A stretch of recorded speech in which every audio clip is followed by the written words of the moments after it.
যে ম্যাজিক ট্রিক্সটা সেটা হচ্ছে যে কোনো সংখ্যাকে 11 দিয়ে গুণ করা। 11 দিয়ে গুণ করা, এই 11 দিয়ে গুণ করার যে ম্যাজিকটা, এটা আমার খুবই পছন্দের একটা ম্যাজিক ট্রিক। যে কোনো সংখ্যাকে তুমি যখন 11 দিয়ে গুণ করবা, মনে করো সংখ্যাটা হচ্ছে 25, 25কে তুমি 11 দিয়ে গুণ করবা।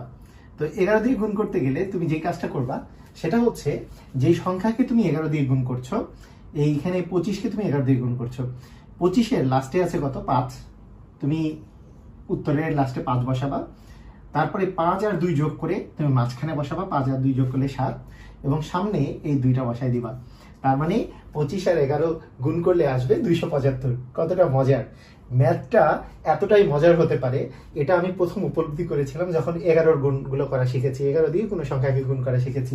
মনে করো তোমাকে আমি বললাম যে 213 গুণন হচ্ছে 11, তাহলে কত হবে? তুমি লাস্টে কত 3 আছে না, এই 3টা বসায় দাও 3, এরপরে 3 আর 1 যোগ করে দাও, 3 আর 1 যোগ করলে 4, তারপরে 1 আর 2 যোগ করে দাও, 1 আর 2 যোগ করলে 3, আর সামনে যে 2 আছে 2 বসায় দাও। তার মানে 213-কে 11 দিয়ে গুণ করলে 2343। এতটা মজা করে তুমি কিন্তু গুণগুলো করে ফেলতে পারো।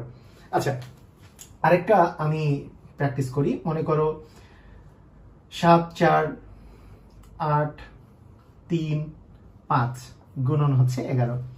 তো এই ক্ষেত্রে তোমরা ভেজালে পড়ে যেতে পারো, সেজন্য এটাও আমি দেখাই দিচ্ছি। কিরকম দেখো, এইখানে লাস্ট ডিজিটে, এখানে কি লাস্টের ডিজিট হচ্ছে 5, তুমি 5 বসাই দিলা, ঠিক আছে। এরপরে জানি কি করতে হয়, 5 আর 3-এ 8, এখানে 8 বসবে, ঠিক আছে। কিন্তু দেখো 3 আর 8 এরপরে যোগ করার কথা, 3 আর 8 যোগ করলে 11 হয়। তো 11 তো আর লিখতে পারছো না, তোমার 11-এর 1 লিখতে হবে, আর হাতে থাকবে 1, আমাদের হাতে 1 থাকবে, ক্যারি করবে 1।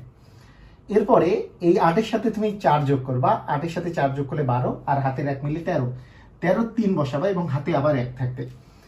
এই 4 এবং 7, 4 এবং 7 যোগ করলে কত হয়? 4 আর 7 যোগ করলে 11, হাতের 1 হচ্ছে 12, 12 2, হাতে আবার 1, সামনে যে 7 বসানোর কথা, সামনে 7, এই সামনে 7-এর সাথে এই হাতের 1 যোগ করলে 8 হয়ে গেল। দেখো 11-কে তুমি যে কোনো সংখ্যা কতটা মজা করে গুণ করতে পারো। এটা অবশ্যই তোমার গণিতের প্রতি একটা ভালোবাসা তৈরি করে দিবে।